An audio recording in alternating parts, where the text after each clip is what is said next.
So far, we have only discussed in this course electricity. Calm down. But this course is about electricity and magnetism.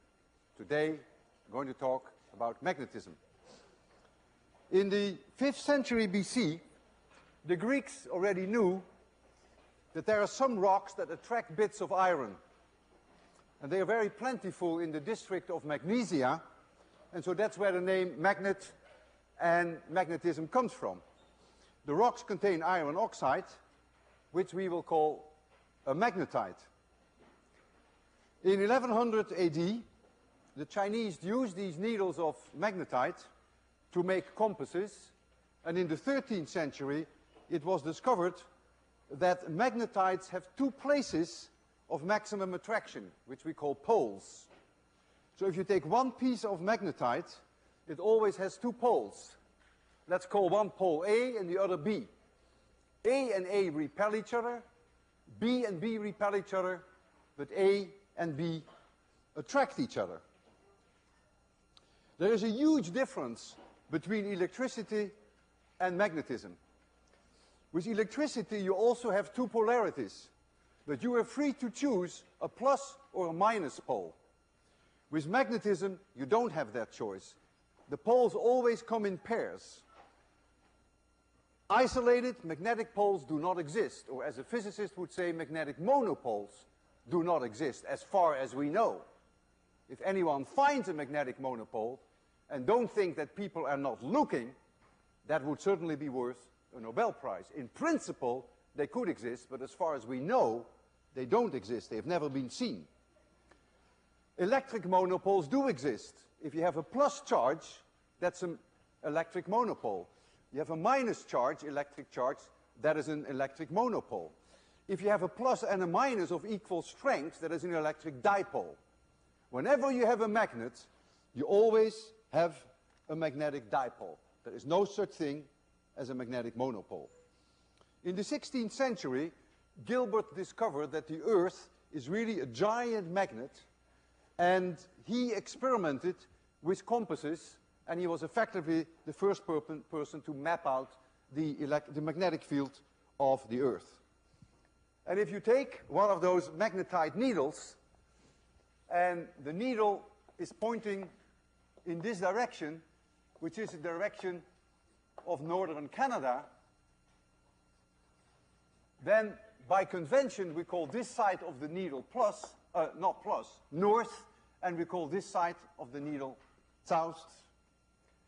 Since A repels A and B repels B, but A and B attract each other, in North Canada is the magnetic south pole of the Earth, not the magnetic north pole. That's a detail now, of course. So this is the way that we define the direction, north and south, of these magnetite needles. A crucial discovery was made in 1819 by the Danish physicist Ørsted. And he discovered that a magnetic needle responds to a current in a wire. And this linked magnetism with electricity. And this is arguably perhaps the most important experiment ever done. Ørsted concluded that the current in the wire produces a magnetic field, and that the magnetic needle moves in response to that magnetic field, which is produced by the wire. And this magnificent discovery caused an explosion of activity in the 19th century, notably by Ampere, by Faraday, and by Henry, and it culminated into the brilliant work of the Scottish theoretician Maxwell. Maxwell composed a universal field theory which connects electricity with magnetism, and that is at the heart of this course. Maxwell's equations. You will see them all four by the end of this course.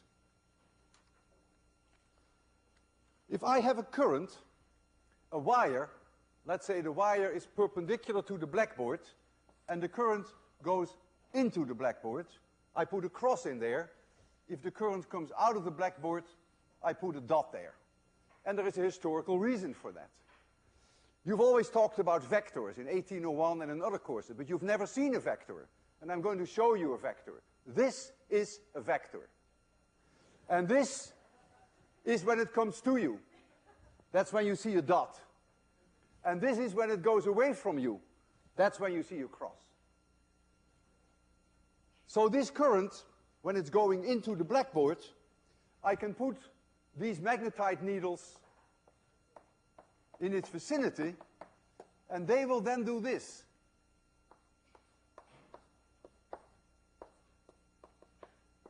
And when I put it here,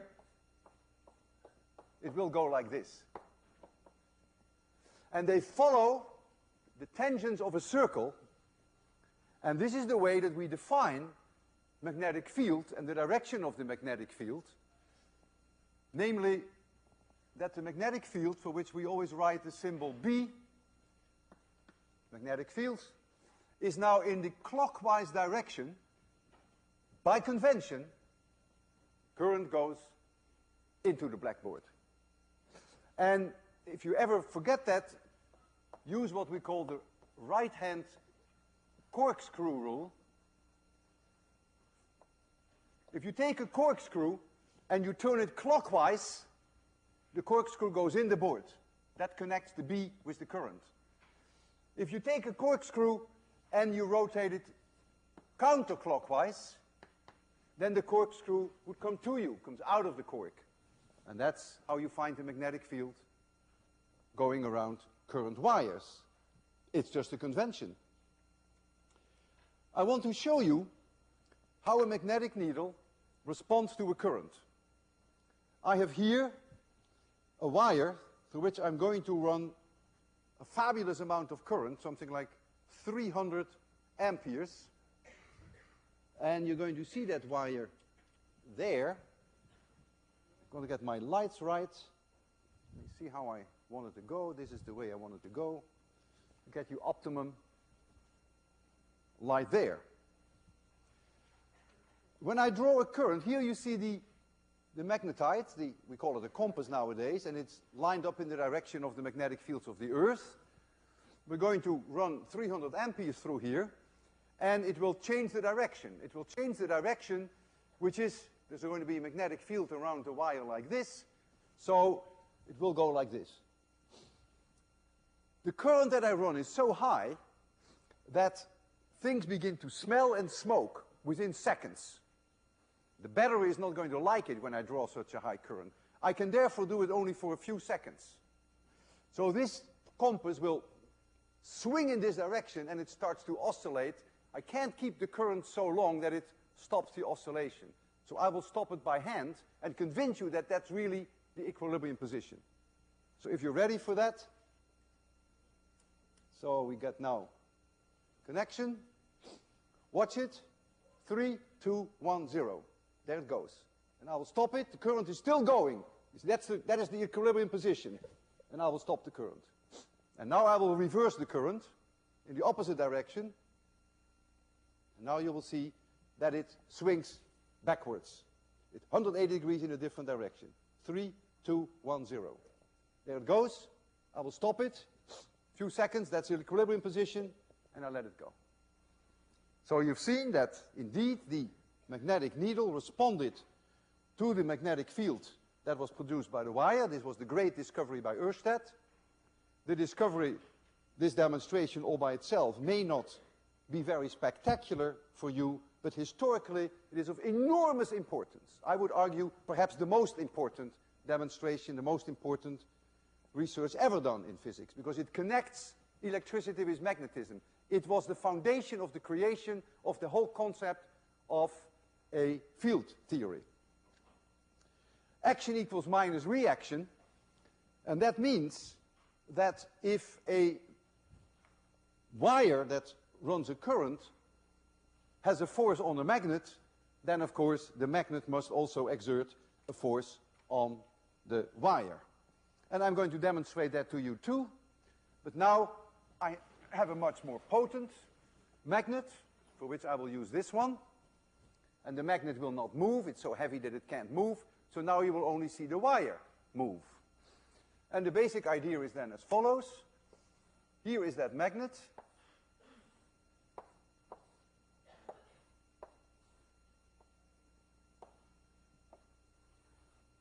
This is the north pole of the magnet, and this is the south pole. I don't remember which is which, to be frank with you. So the magnetic field would run then like so. And I have here a current wire, a wire that runs a current through it. The wire is perpendicular to the blackboard. If, when I turn the current on, if the current is coming out of the blackboard, and I have 50% chance because I really don't remember whether this is north or south. But let's assume that this is the configuration, that the current is coming out of the blackboard. Then you will see this wire experience a force up. It is an experimental fact that the force on the wire is always in the direction of I cross B. These are unit vectors. And since I is coming out of the blackboard, if I cross I with B, I get a force in this direction. And so if I reverse now the current, if the current goes like this, then of course the wire wants to go down. And I will show you both. But I don't know which one will come first, because I didn't mark the poles. Oh! So you'll see it now slightly different from the way I have drawn it. I've drawn you the magnet looking this way, but it's of course much nicer for you to see it this way. So you see the wire, and there is the magnet. And now I'm going to run a few hundred amperes through that wire, and then it either will jump up or it will jump down, and then I will reverse the current, and then the opposite thing will happen. Okay, we ready for this? 3, 2, 1, 0. Notice there was a distinct force down. The force was so high that it even pulled down the supports. So now I can predict that if I reverse the current from this experiment, that now the wire will jump up. There we go. I know now exactly because I switched it this way, so now I will switch it this way, and the wire will jump up. That's the first drawing you see. 3, 2, 1, 0. Very clear. You saw it come out. Okay. You take this down. All right.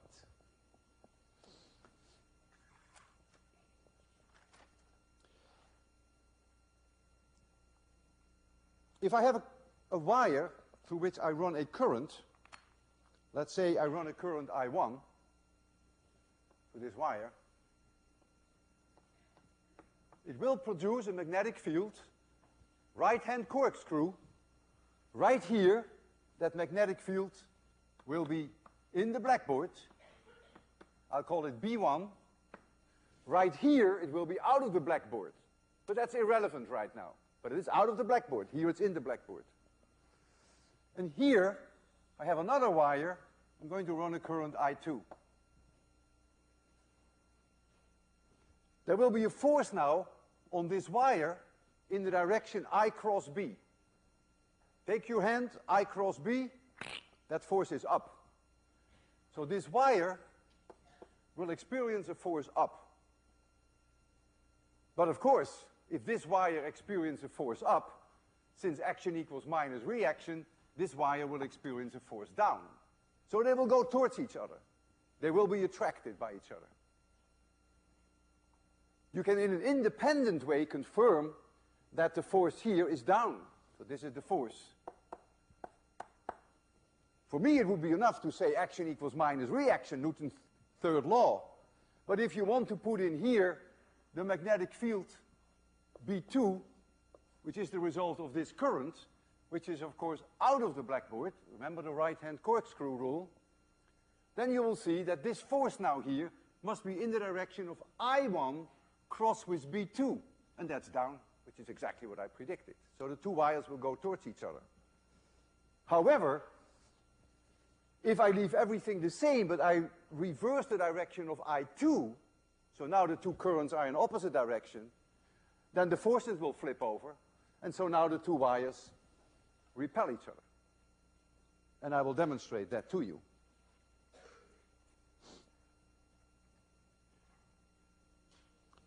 I have those two wires here, and you will see them there on the screen. I will explain what you're looking at in some detail.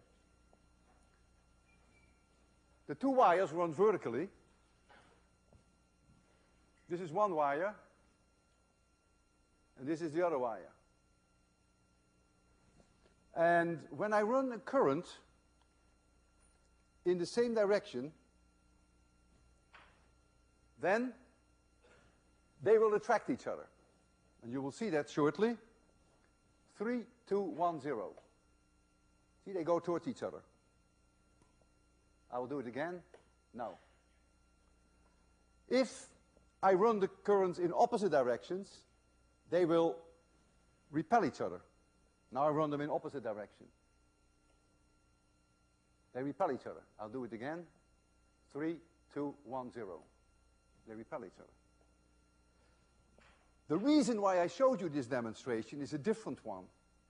What I want you to appreciate, that if I have this conducting plate of aluminum, it's a conductor, and I put that in between the two wires, and I repeat the experiment, that exactly the same thing will happen. And that tells you that magnetic fields are really very different from electric fields, because electric fields would be heavily affected by a conducting sheet like this. Magnetic fields are not. So what I'm going to do now is I'm going to put this plate in between, and then I'm going to again put the currents in opposite directions, and so you will see the wires repel each other as if the plate were not there. 3, 2, 1, 0. There you go. So magnetic fields have a very interesting story to tell. However, electricity and magnetism are connected. How do we define the strength of a magnetic field? With electricity, we defined the strength of electric field in the following way. We measured the force, the electric force, on a charge, on an electric charge, and then the electric force is the charge times the electric field. That determined the strength of the electric field. Wouldn't it be nice if we could now say, okay, the magnetic force is a magnetic charge times the B field. So that would then define the magnitude of the B field. It would be nice, but as long as we haven't found a magnetic monopole, we can't do it. If you come with a magnetic monopole tomorrow, I can do this. But we have no magnetic monopoles, and so it cannot be done this way. How is magnetic field then defined? Well, it is defined in the following way. I take an electric charge, and the electric charge is Q. And if that electric charge moves with a velocity v, and there is a magnetic field where the electric charge is moving, then it is an experimental fact that the force is always perpendicular to v. If you want to call that B with a magnetic indication, that's fine. So there is a magnetic field, the charge is moving with this velocity, and there is a force on that charge which is always perpendicular to v. The magnitude of that force is proportional to the speed of the particle, and it is also proportional to the charge itself. If I double the charge, then the force doubles. If I double the speed, then the force doubles. And so the way that we define now magnetic field strength is this way. The force, and I give it a B to remind you, magnetic is Q, is the electric charge. Here is the velocity of the electric charge, the cross product with B. And you see that the force is always perpendicular to V, and that it is linearly proportional with the speed and linearly proportional with the charge Q. And this is often called the Lorentz Force, after the Dutch physicist.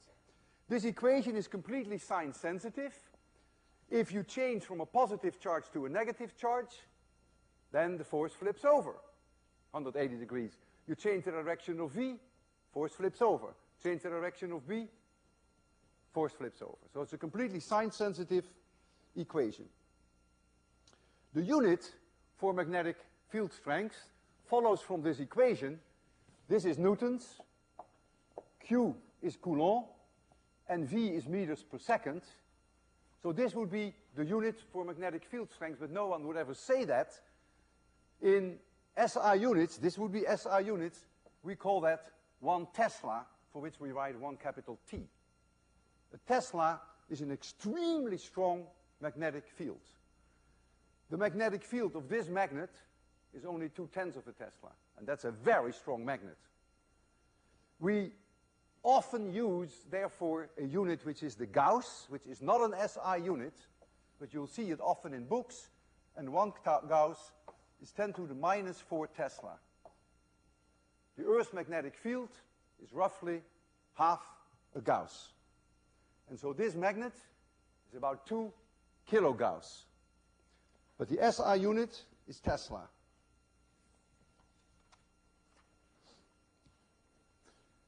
If you look at a television or the screen of your computer, you have a fluorescent screen, and in a television there are electron guns that raster scan this fluorescent screen. On a television screen you have 525 lines, and the electron guns scan that in 1/30 of a second. And the intensity changes of these electron beams create images. So if you look at the tube from the side, then there are electrons. One moment in time they may move like this, another moment they may be here in the raster scan. And so it's clear that if you bring a strong magnet in the vicinity of your television screen, that you will distort the image, because you are now affecting the motion of these currents, of these electrons. And there is a very famous artist, Namjoon Paik, who used this for his art, and almost every major museum in this world has a work by Namjoon Paik with distorted images using magnets and using television screens.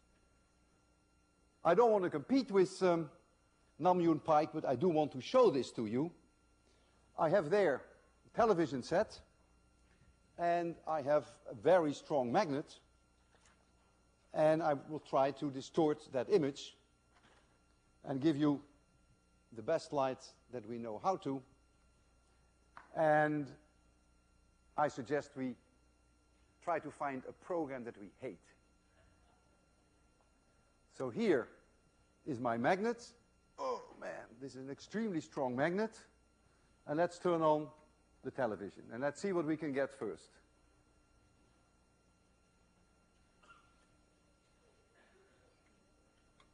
Oh, I turned it off instead of on. I'm a network validation engineer. I am a CAD designer. I am the super networking company. The Sox owners are talking about manager Joe. I don't think. Neither do I. Perfectly good vitamin. I hate commercials. Let's go for a commercial. I hate commercials. Now watch it closely. Here comes my magnet. There's the image. You see that? Don't do this to your own computer, because once you have done this, it may never look the same. But these electrons now, can you see it? Can you see the distortion? Can you see the distortion? You're so quiet. Okay. So you've seen that. So you've seen that we can, with a magnet and a moving charge, that we can change the direction of the moving charge. Force on the moving charges. If you have an electric field as well as a magnetic field, then of course you have also the electric force. And so the total force on a moving charged particle would then be Q times the electric field vector plus V cross B. And this, of course, we've seen before. An electric field can do work on a charge. Remember, Q delta V can be positive, can be negative, but it can do work. It can change the kinetic energy of the charge. Magnetic field can never do work on a moving charge. And the reason is that the force is always perpendicular to the velocity V. And so if the force is always perpendicular to the motion, you can change the direction of the motion, but you can't change the kinetic energy. And so that's a fundamental difference between the electric force and the magnetic force.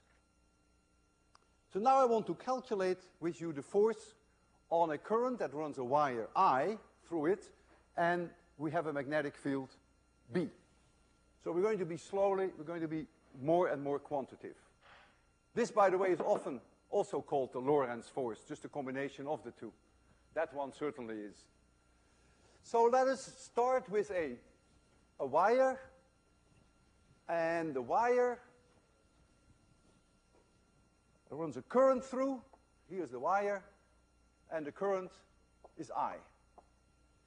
And let's say at this point here, we have a magnetic field, B.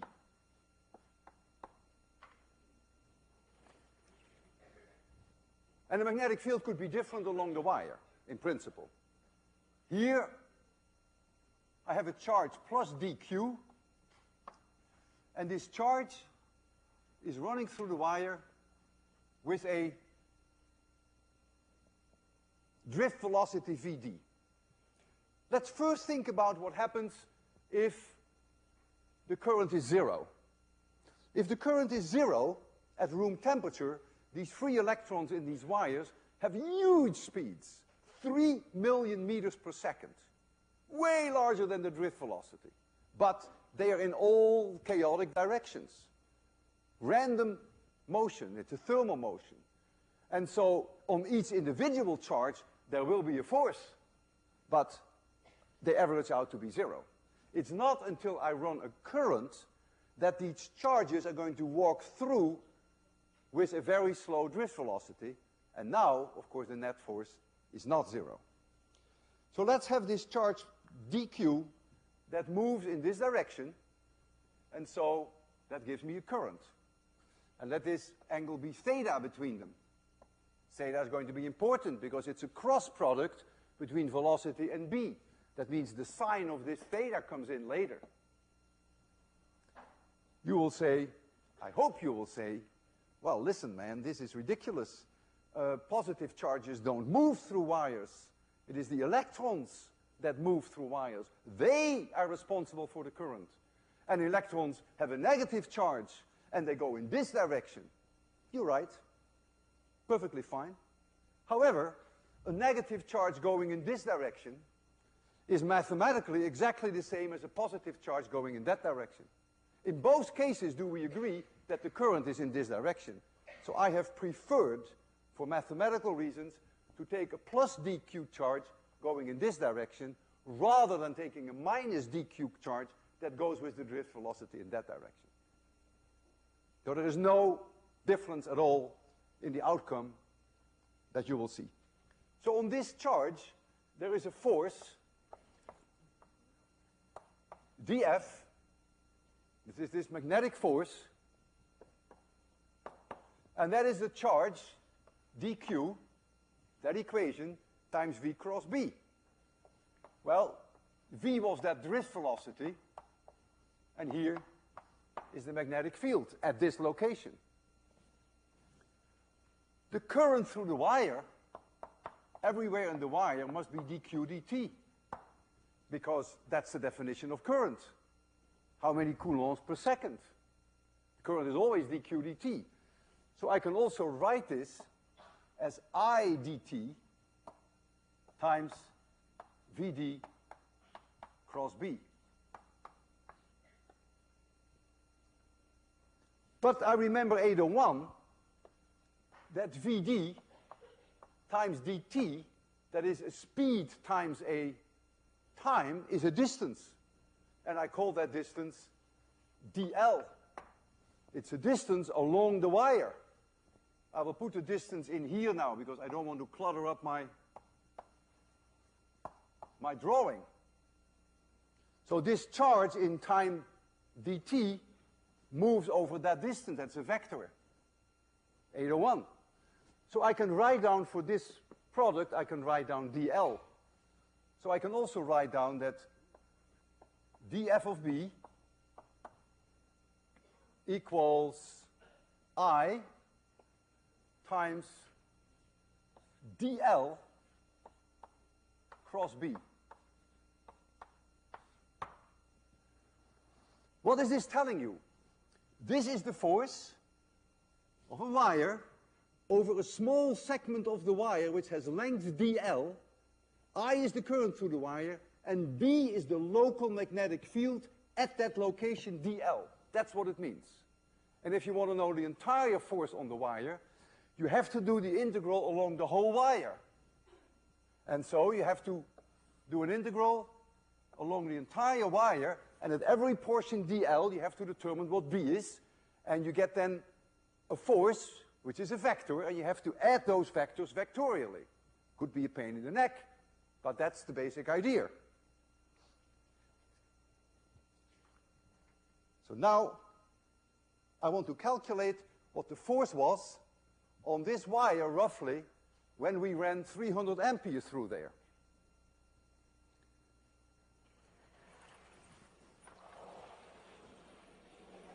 And I make a geometry so simple that we can execute that integral. This was the wire, and we had a current running through here, which was 300 amperes roughly.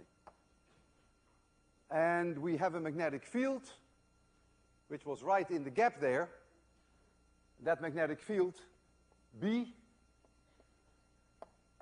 and that was 0.2 of a Tesla, 2 kilogauss.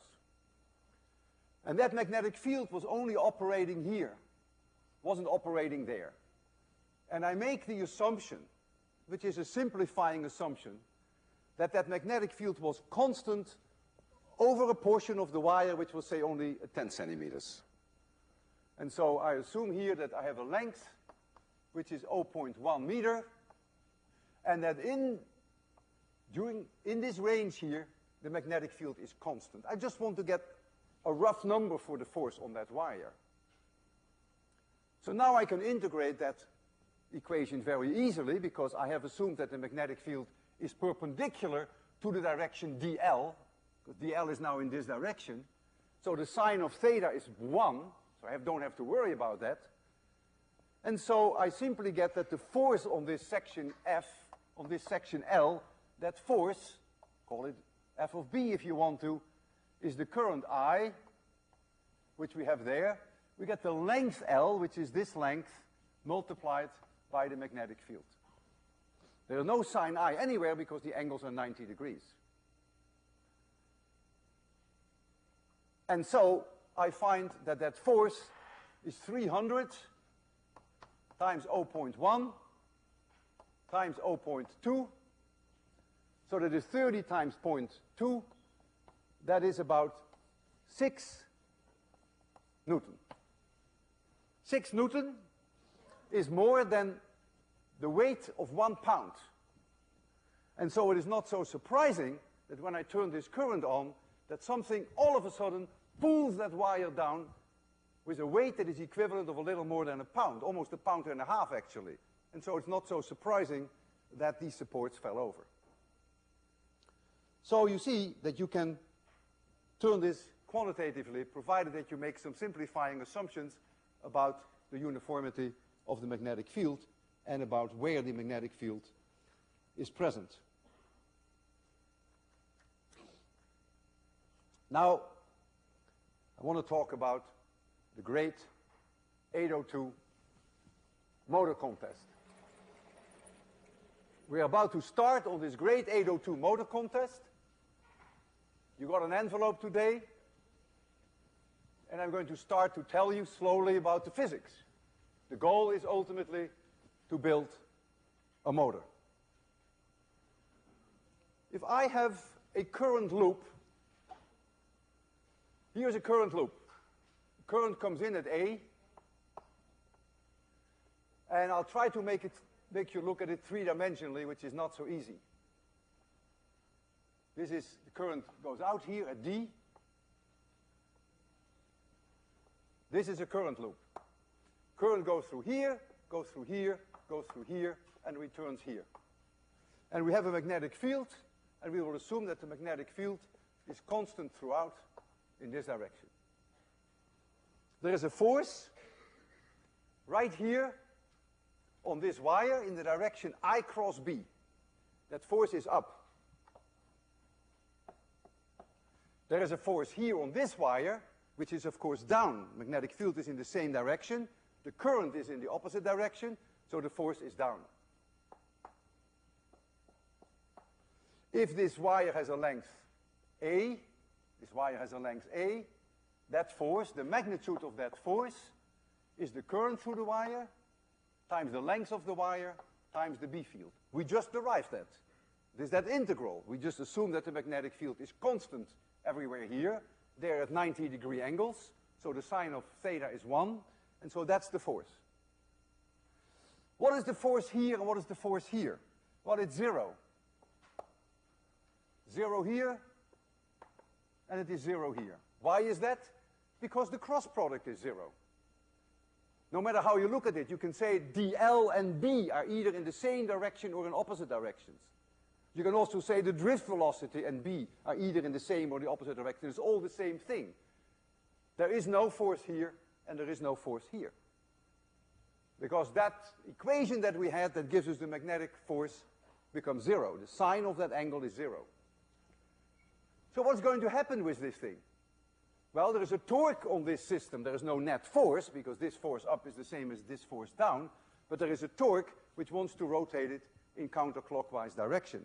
And the magnitude of that torque is, of course, this force, remember from 801, times the perpendicular distance between these two forces.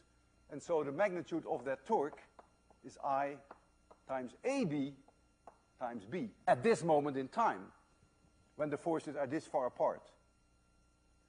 Now this is going to rotate, and so as they rotate, these forces come closer, and so the torque will become less. Still, it wants to rotate counterclockwise.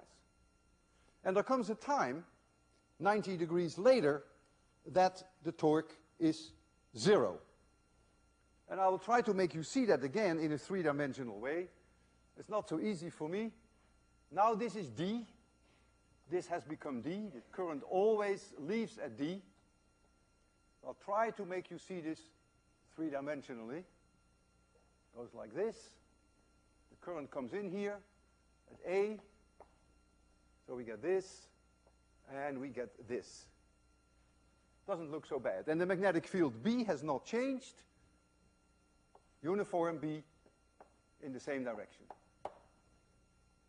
So the current now comes in through A. That has not changed. The only thing is that the loop has rotated 90 degrees. If now I ask you what the forces are, you have to go I cross B. I cross B. If you do I cross B here, I cross B, you get a force which is towards you. Here, you get forces which are in the blackboard. Here you get forces which are up, and here you get forces which are down. At home you will have some time to use your right hand and do the I cross B. And you will see then that indeed all these forces are in the direction that I put them. So now there is again no net force on the system. There was no net force here either, but now there is no torque either. So now the torque has become 0. If we rotate it a little further, it is possible when we start this motor, it starts to rotate counterclockwise, comes to this position, torque goes to 0, but it has enough inertia, so it rotates a little further. And now the torque will reverse. And this is something that I leave you alone with. I don't want to make another drawing, and convince you that it reverses. But it's easy to see, because take this thing and just flip it over 180 degrees. The magnetic field hasn't changed, but the currents in these two sides have changed direction now, because whatever is D is here and A is here. And so the torque reverses, and so it goes like this, and then it comes back. And that's not much of a motor. Current meters are very frequently used. They are in your cars, many more than you think. Your fuel gauge and your temperature of the cooling water are current meters. And the current meter works as follows. We attach to this loop a needle, a handle, and we calibrate it here. And you can read how many amperes are going through this meter. It wants to go counterclockwise. Here we attach a spring, and the spring produces a counter torque, and so the needle will start to deflect but come to a halt. But if you double the current, it will go further. That's the way that a current meter works. And your fuel gauge in your car is a current meter, except that the level of the fuel is somehow converted into an electric signal, and then it's sent through a current meter, and that's what you're reading. And it is, of course, calibrated in terms of how much fuel you have. And your temperature gauge is calibrated in terms of degrees, whatever, Fahrenheit or whatever. So these current meters are very common, even when we're dealing with something that has nothing to do with current. How do you build now a motor that works? How do you get over this torque reversal? Well, it's not only the torque reversal that is a problem, but there is also the problem that if you could keep this going around, that these two wires would intertwine and they would break. If you rotate it around 100 times, you can see what happens at A and D. It will break. So you have to think of a design whereby you have slipping contacts, we call them brushes. Suppose I have here a conductor which is connected with A, physically soldered to the wire at A. And here I have a conductor which is D. So the loop is where you are. Soldered wires coming out the loop is here.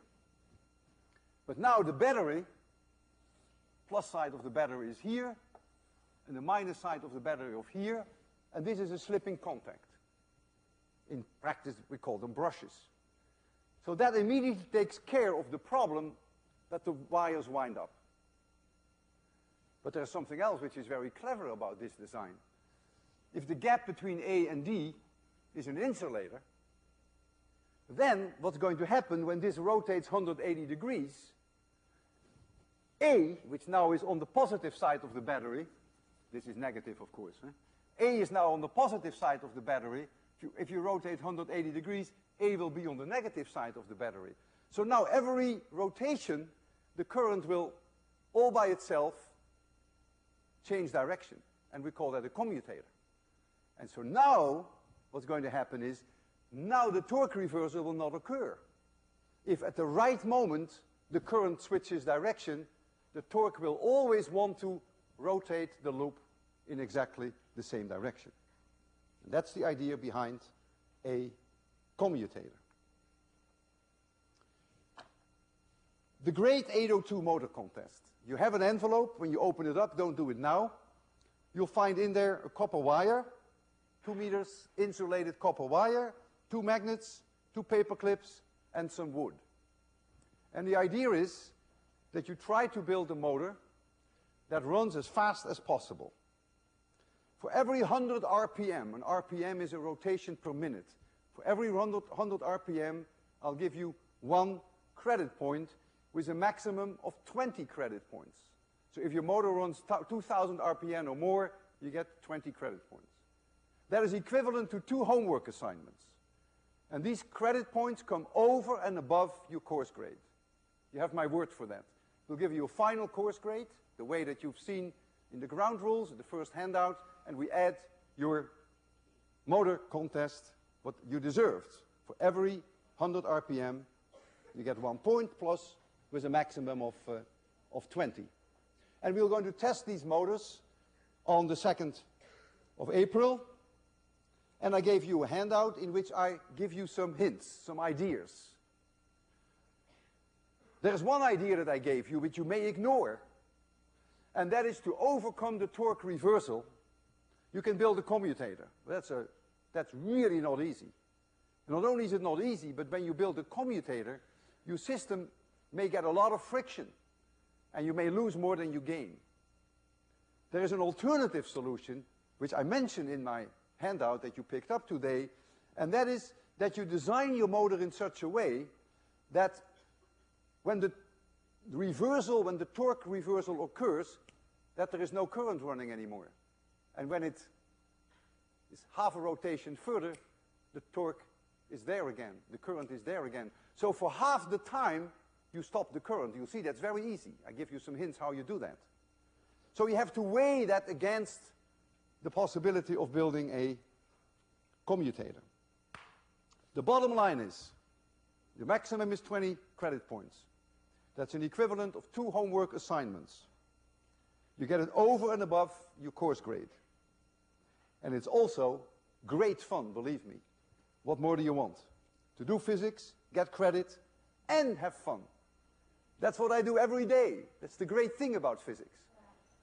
We have 5 minutes left. And in those 5 minutes, I'm going to demonstrate to you a motor. What you see there is a current loop. I'll try to make you see it three-dimensionally. This is the current loop. And we're going to run a current in this direction. And we here have a magnet, north-south. Magnetic field is in this direction. And we here have a magnet, north-south. Magnetic field is also in this direction. I'm going to run a current through here, and if the current is in the blackboard, I cross B, I is in, cross B, force is up. This side wants to go up. If this side wants to go up, since the magnetic field is in the same direction here, but the current is 180 degrees in opposite direction, this force will be down. And so there's a torque on this motor. And you will see that. You will see that go like this. However, when it's 180 degrees and it swings hereby, it wants to go back because of the torque reversal. So that's the first thing that I want to show you. And I think I don't need any changes in the light. So here we have this loop, and here we have the 2 magnets. The magnetic field is by no means uniform, by the way. It's very strong here, and it's very strong there. And now I have to power that. There we go. I can't, yeah, I think I know that this one will come up this side. I'm fairly sure that I have the directions right. Let's first take a look at it. There it goes. So when it's here, notice, it goes up.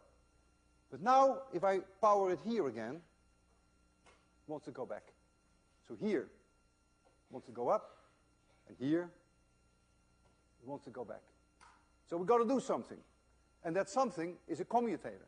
So if we can somehow reverse the current when it's here, then it wants to go down again. I'll show you that.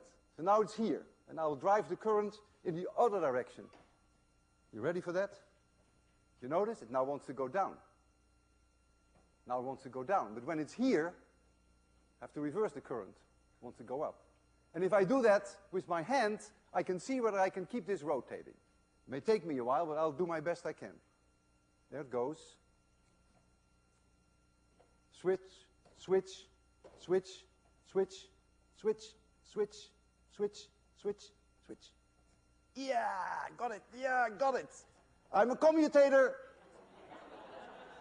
And this motor is going at least 60 RPM. That's 1 credit point for me for this course. Thank you.